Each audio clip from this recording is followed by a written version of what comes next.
Je l'ai dit et je ne change rien à ce que j'ai dit. Mais on s'est fait enfoncer, point à la ligne.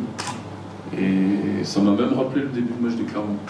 Donc l'analyse, elle est là. Comment on peut, alors qu'on est sûr, on pense qu'il y a un peu de consistance, même si les résultats étaient un peu plus durs, mais quand même, entre Niort et Metz, voilà, il y avait quand même de la consistance.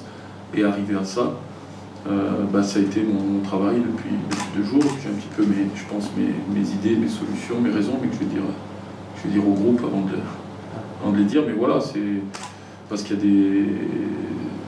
Si on peut donner une piste, c'est que aujourd'hui, les équipes qui s'en sortiront, c'est des équipes qui ont acté qu'elles vont jouer le maintien sur tous les matchs et que déjà les valeurs de combat, de mental et tout, je pense que même plus ils les abordent. Ils les abordent pas, ils savent, c'est comme ça tout le temps.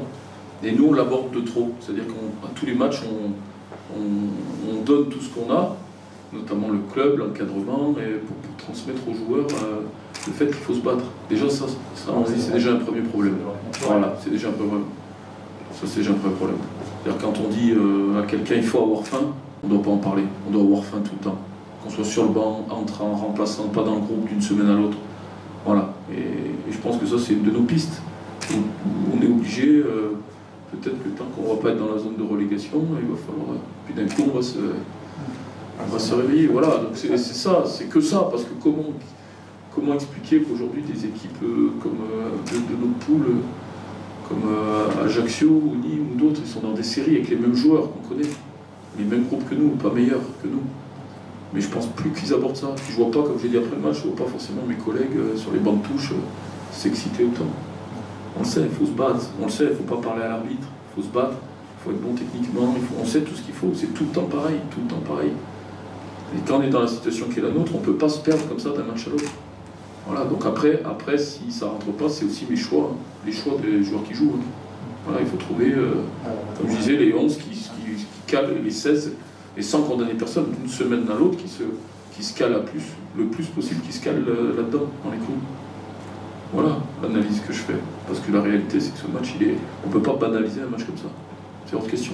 Voilà, après, moi, je garde la foi, parce que il y a beaucoup de gens derrière nous, bien plus qu'on le croit, même si des fois on se sent un peu seul, et notamment par exemple les salariés du club, il y a des gens qui sont derrière, les supporters. Voilà, donc même quand on a une journée un peu difficile comme hier, quand on vit pour ça, après tout de suite vous reprenez la rage, et puis voilà, il faut vraiment qu'on se dise que faire un match de foot, c'est du bonheur. C'est pas un fardeau d'aller au match, c'est pas un fardeau. Réagir derrière un but, réagir, une réaction, on se reconcentre. On est professionnel, on se reconcentre. Et même, on utilise la révolte. Combien de fois on a vu dans les matchs de football un joueur qui fait une erreur, et je pense par exemple à Lilian Thuram en demi-finale de la Coupe du Monde, il est mal aligné contre la Croatie. Derrière, l'aspect psychologique, comment ça se passe? Lilian Thuram qui va marquer 2 buts. Parce qu'il est dans la révolte, le bon côté de la révolte. Ça, on a le droit, on peut l'avoir aussi. Ça aussi, ça fait partie de la personnalité. Mais c'est sûr qu'il faut arrêter de se tirer des balles dans le pied en début de match. Et prendre des buts qui foutent en l'air le travail d'une semaine de boulot, quoi. Voilà.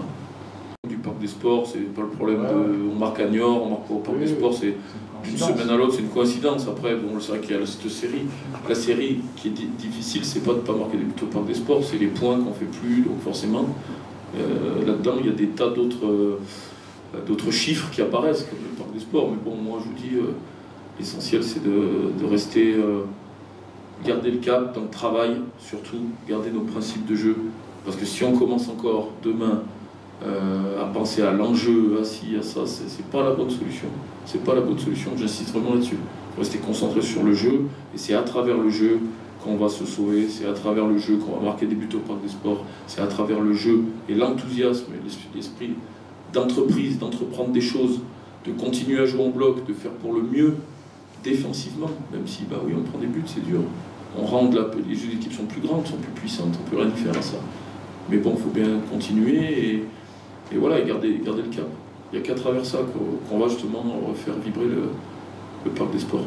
Voilà.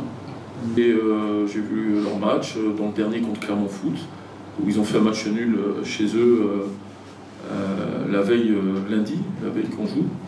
C'était à la télé, donc C'est le symbole du match qu'ils avaient fait aussi avant contre Brest, de leur match d'avant. C'est une équipe qui n'est pas loin de faire des résultats, hein, il y a eu beaucoup de changements, beaucoup de nouveaux joueurs, donc de nouvelles têtes, de nouvelles fraîcheurs. Et c'est une équipe, bon, il faut s'attendre au même genre de match que tous les autres matchs. Hein. Il ne faut pas voir qu'on reçoit la lanterne rouge. Hein. C'est une équipe qui elle, est aussi dans cet état d'esprit de maintien. On l'a bien vu contre Clermont, parce que je pense qu'ils méritaient vraiment de l'emporter au vu des situations qu'ils ont eues. Voilà, c'est une équipe assez compacte, assez solide, et puis avec voilà, de nouveaux joueurs un petit peu là sur les côtés offensivement, qui amènent pas mal de centres, qui amènent un peu de dribble. Donc, qui va nous faire du bien aussi, parce qu'il arrive avec un œil neuf, pour nous amener justement un petit peu de spontanéité, d'esprit d'entreprendre, la générosité, parce que c'est un joueur comme ça. Moi, c'est un joueur, si on l'a pris, c'est pour toutes ces qualités-là, c'est un joueur qui est assez complet, généreux, beaucoup de courses, capable de jouer dos au but, face au but, une bonne technique. Après, c'est un très jeune joueur, et aujourd'hui, à part quelques bouts de match qui ont été plutôt positifs en Ligue 1, et des matchs complets qu'il a fait en coupe avec son ancien club, où il a fait à chaque fois des bonnes performances. Bon, c'est vrai qu'on n'a pas le recul, par contre, de savoir si c'est un garçon qui peut nous mettre 10 buts en Ligue 2 sur une demi-saison, parce qu'il n'a pas fait encore, mais il va le faire avec nous. Voilà, mais en tout cas, c'est sûr qu'il est assez complet dans le profil d'attaquant. Il peut prendre les espaces, jouer dos au but, courir beaucoup, longtemps. Et c'est un garçon assez frais, qui va amener sa jeunesse, l'insouciance aussi un peu de la jeunesse, un peu de l'extérieur, ça va faire du bien. Est-ce que c'est